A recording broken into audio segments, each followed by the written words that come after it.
Ibarat cerita dongeng Pak Kadut. Menang sorak, kampung tergadai.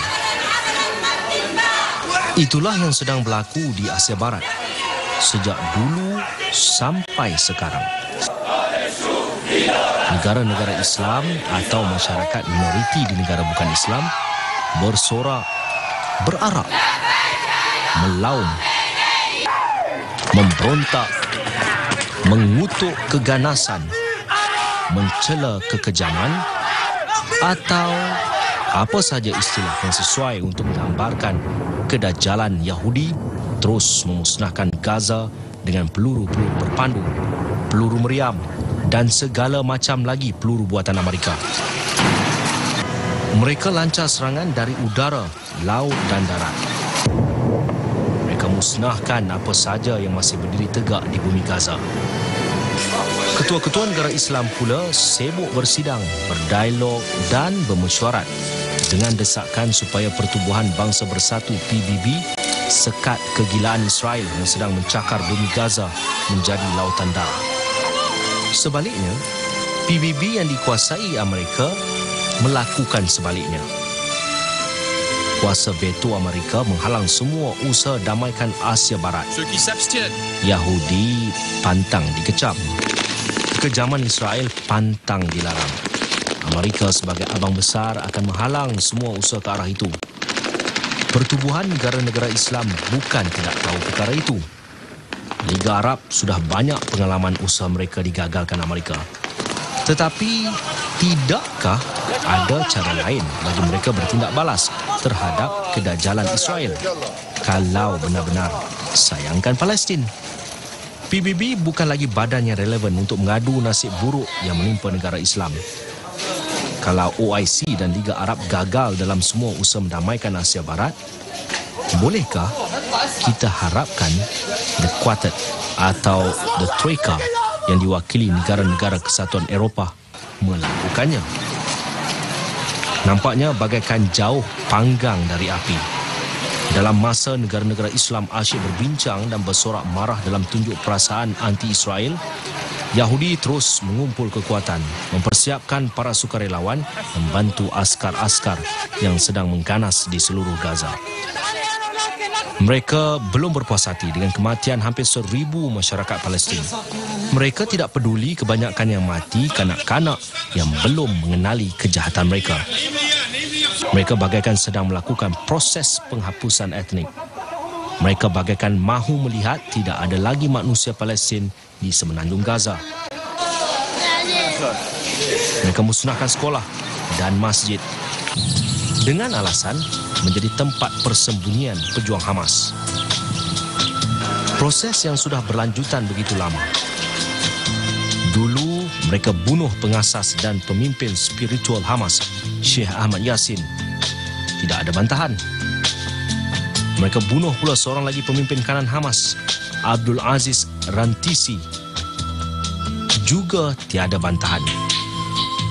Begitu juga dengan kematian pengasas dan pemimpin Fatah, Yasir Arafat. Masyarakat Palestin berarak di jalan-jalan raya dengan azam bertindak balas. Masyarakat Islam di negara-negara lain turut mengecam dalam tunjuk-tunjuk perasaan anti-Israel. Tetapi selepas beberapa minggu, tiada lagi laungan anti-Israel, tiada lagi tunjuk perasaan dan tidak ada lagi semangat untuk bertindak balas. Keadaan ini sangat dikenali Israel, bahawa semangat juang masyarakat Islam bagaikan hangat-hangat tahi ayam. Belum sempat mencecah tanah, panasnya sudah hilang. Kita tidak tahu apa pula akan terjadi pada masyarakat Palestin di Gaza selepas ini, esok atau lusa. Apa yang kita nampak, Gaza hanya menang sorak. Masyarakat dunia melancar tunjuk perasaan sana-sini. Tetapi, apakah cukup sekadar untuk tunjuk perasaan? Sekadar menyatakan sokongan, tetapi tanpa ikhtiar yang lebih bermakna.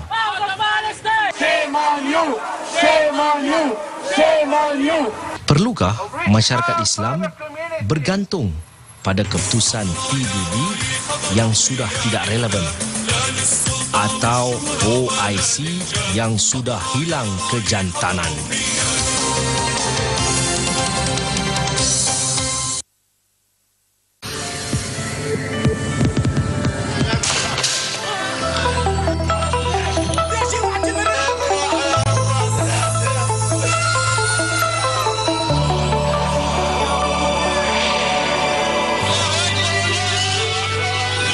Inilah masa dan waktunya suara seluruh dunia dapat didengar. Ikuti lintas langsung sidang Parlimen khas mengenai tindakan kejam rejim Zionis di bumi Palestin, Isnin 12 Januari 2009, mulai 1.30 tengah hari di TV1. Bertemu kembali dalam Global D1. Kami bersiaran langsung dari Studio 3 Angkasa Puri. Tajuk malam ini, Gaza, kezaliman Yahudi tiada batasan. Pagi tadi, jumlah kematian masyarakat Palestin di Gaza melintasi angka 850 orang.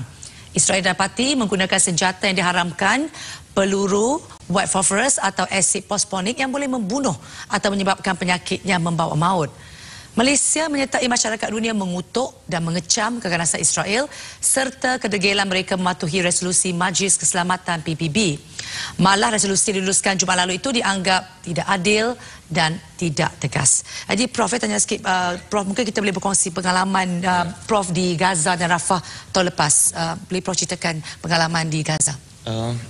Untuk pergi ke Rafah itu sebenarnya terpaksa melalui banyak sekatan-sekatan jalan raya kerana polis Mesir agak begitu mengesyaki kalau ada orang luar yang cuba pergi ke Rafah.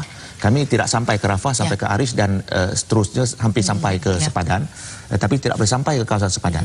Cuma yang saya nak kongsi bersama dengan para penonton ialah daripada pengamatan saya, walaupun kita dapati bahawa Mesir mengambil sikap yang agak tidak membantu Hamas pada waktu ini ataupun membantu menyelesaikan keganasan yang dilakukan oleh Israel pada waktu ini, tetapi saya boleh simpulkan bahawa dari segi sikap yang ditunjukkan oleh rakyat Mesir itu sendiri, seumpama di Arish sebagai contoh, mereka memperlihatkan sikap simpati yang amat tinggi kepada rakyat Palestin.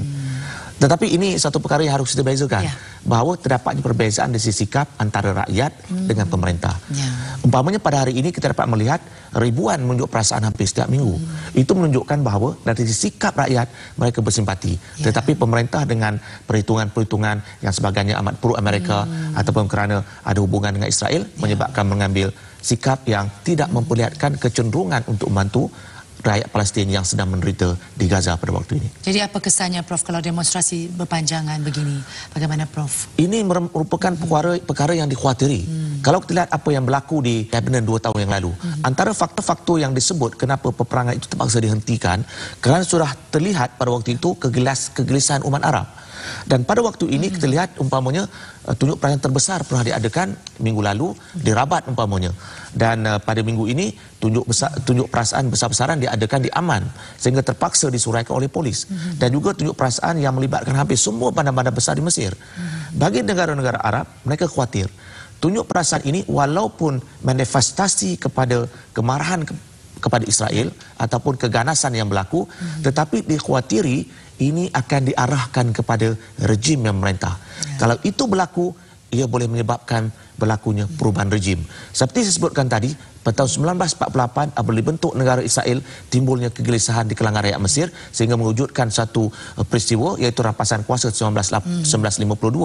Oleh itu apa yang berlaku pada hari ini dikhawatiri akan merebak kepada perasaan tidak puas hati dan menimbulkan ketidakstabilan. Dan ini boleh membawa kepada tindakan segera menamatkan peperangan. Tetapi sebelum peperangan itu dihentikan, Israel seolah-olah diberi peluang dan kesempatan untuk melakukan kehancuran secara sewenang-wenangnya. Jadi Prof, bekas Perdana Menteri Tun Dr. Mahathir baru-baru ini ada menyebut tentang isu membawa pemimpin zalim Israel ke Tribunal Jenayah Perang Antarabangsa. Jadi apa komen Prof?